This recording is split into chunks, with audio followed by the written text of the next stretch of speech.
I'm suspecting this is very thin. I'm going to be using 6013. Too much amperage. That's definitely not ideal. I got to get some metal down. 6013 is just getting in its own way.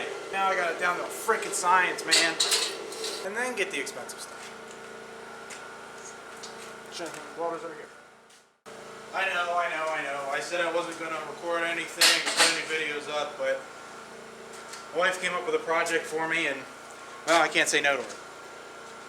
These stools are some store-bought stuff that are kind of light duty, and well, some bolts that hold this thing together in here. Well, they started shearing the threads out, and now it's starting to fall off of them. So I'm going to take these apart and I'm going to weld them up. Now this stuff's really thin, so we're going to use a different rod.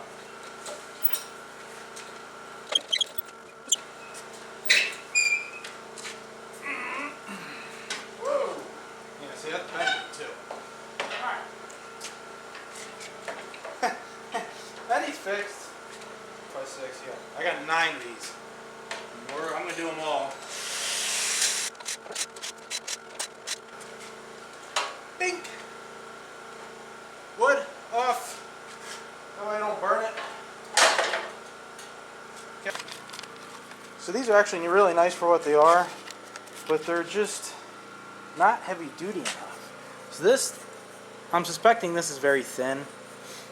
So what I'm going to do is I'm going to put a clamp on all this stuff so it's nice and tight. Take my wire brush and brush off all the paint that I can. I'm going to be using 6013, which is, we call it a sheet metal rod because it comes in really thin. It comes 16th inch, 5/64, 332, and so on. 6013 acts pretty similar to 7018 in a way. Not quite as smooth, but not near as harsh as 6011. I'll go over that more later this week, since I got the time. So I got my Weld generator, 4,000 watt inverter generator running kind of behind the corner. You can hear it.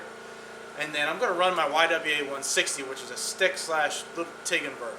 What I'm doing is, I've had a lot of people comment when I use this stuff, and they say, "Oh, that won't work for any of the bigger stuff. That won't run the amperage that you need." Well, I'll show you what it can do. It's a lot better than you think. You don't need to spend $10, $15, $20,000 on an engine-driven welder yet. Buy this inexpensive equipment, work yourself up to it, and then get the expensive stuff. Welders over here. Hey, that's it. Thing weighs maybe 15 pounds. I can take it anywhere I want to go. That 4,000 watt generator weighs 70 pounds, I think, so I can pick that thing up, put it in the back of my truck.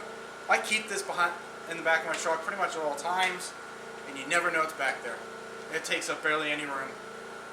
And it does everything that I need it to right now. If I get myself into some bigger projects that are mobile, well, then I'll buy the bigger equipment.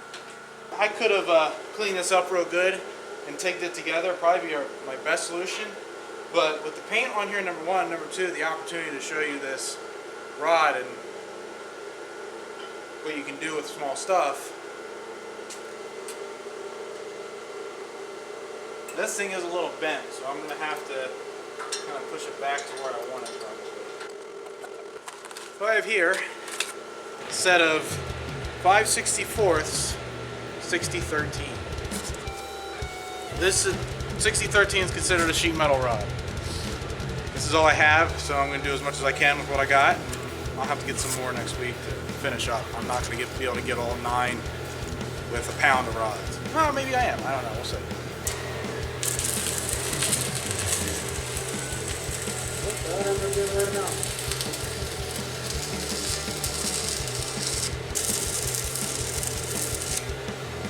Where's that paint getting in all?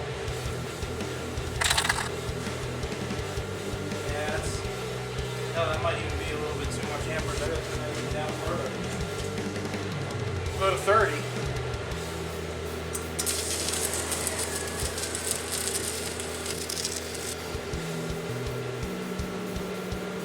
Yeah, that's definitely not ideal. That kind of sucks. I don't think I can do that well. Go 35. Let's see how we do there. A little better.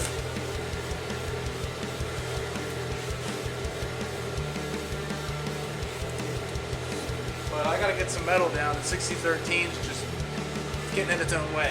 So, use 6011 to do a little bit of a butter pass, and 6013 to fill the gaps, I guess.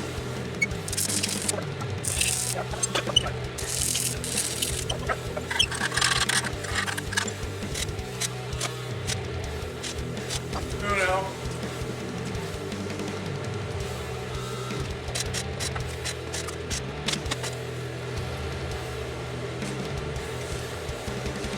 Now I got it down to frickin' science, man.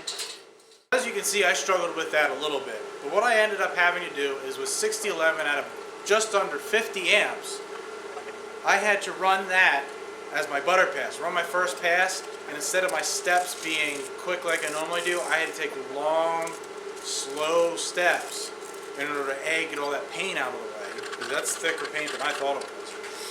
But also to get some metal down so I have something that the 6013 can go to. The 6013, there's so much slag to 6013 that it can't get out of its own way.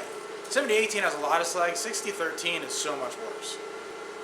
And then once I start go use the 6013 and run it at the same amperage, just under 50, and I'll run two passes. One on the bottom, halfway up, I'll double stack it like I normally do, no weaving at all. And then the second pass up top is really quick because that thin tubing burns away really fast. And as you can see, there's a couple spots that I gotta fix up. So is this the best process for something like this? Absolutely not. This is not something that I would tell somebody, oh, you need to weld thin metal, go get a stick welder. But this is to show you that it is possible. I've got a couple more of these that I gotta do. Hopefully they can hold my fat ass. So thanks for watching this video. I'll go over 6013 on Friday, and I'll see you later.